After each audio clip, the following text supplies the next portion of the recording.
SIT ತನಿಖೆ ಆದಷ್ಟು ಬೇಗ ಮುಗಿಸಬೇಕು, ರಾಜ್ಯದ ಜನತೆಯ ಮುಂದೆ ವರದಿಯನ್ನು ಇಡಬೇಕು. ರಾಜ್ಯ ಸರ್ಕಾರಕ್ಕೆ ಶಾಸಕ ಹರೀಶ್ ಪೂಂಜಾ ಆಗ್ರಹ ಮಾಡಿದ್ದಾರೆ.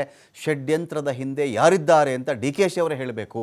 ಸಿಎಂ ವಿರುದ್ಧದ ಹೇಳಿಕೆ ಮತ್ತೆ ಮುನ್ನೆಲೆಗೆ ಬಂದಿದ್ದಂತಹ ವಿಚಾರ, ಸಿಎಂ ವಿರುದ್ಧ ಹೇಳಿಕೆ ಕೊಟ್ಟಿದ್ರು ಅಂತ ಆ ವಿಷಯ ಮುನ್ನೆಲೆಗೆ ಬಂತಲ್ಲ, ಅದೇ ವಿಚಾರಕ್ಕೆ ಸಂಬಂಧಪಟ್ಟಂತೆ ಸೋಷಿಯಲ್ ಮೀಡಿಯಾಗಳಲ್ಲಿ ಕಟ್ ಆ್ಯಂಡ್ ಪೇಸ್ಟ್ ಆಗ್ತಾ ಇದೆ.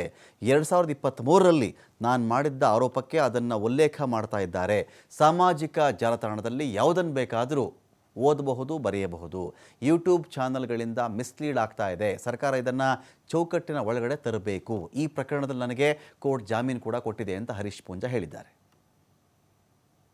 ನಾನು ನಿನ್ನೇನು ಸದನದಲ್ಲಿ ಸರ್ಕಾರಕ್ಕೆ ವಿನಂತಿಯನ್ನು ಮಾಡಿದ್ದೆ.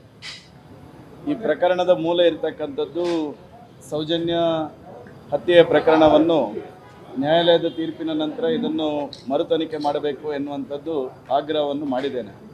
ಇವತ್ತಿನವರೆಗೂ ಸರ್ಕಾರ ಅದಕ್ಕೆ ಯಾವುದೇ ರೀತಿಯಾಗಿರ್ತಕ್ಕಂಥ ಪ್ರತಿಕ್ರಿಯೆಯನ್ನು ಸರ್ಕಾರ ಕೊಟ್ಟಿಲ್ಲ. ಇವತ್ತು ಏನು ಈ ಪ್ರಕರಣಗಳು ನಡೀತಾ ಇದೆ, ಇದನ್ನು ಆದಷ್ಟು ಬೇಗ ಶೀಘ್ರವಾಗಿ ತನಿಖೆ ನಡೆಸಿ ರಾಜ್ಯದ ಕೋಟ್ಯಾಂತರ ಭಕ್ತರ ಏನು ಮನಸ್ಸಿನಲ್ಲಿ ಕೆಲವು ಗೊಂದಲಗಳಿದೆ ಅದಕ್ಕೆ ತೆರೆ ಎಳಿತಕ್ಕಂಥ ನಿಟ್ಟಿನಲ್ಲಿ ಈ ಒಂದು ಪ್ರಕರಣ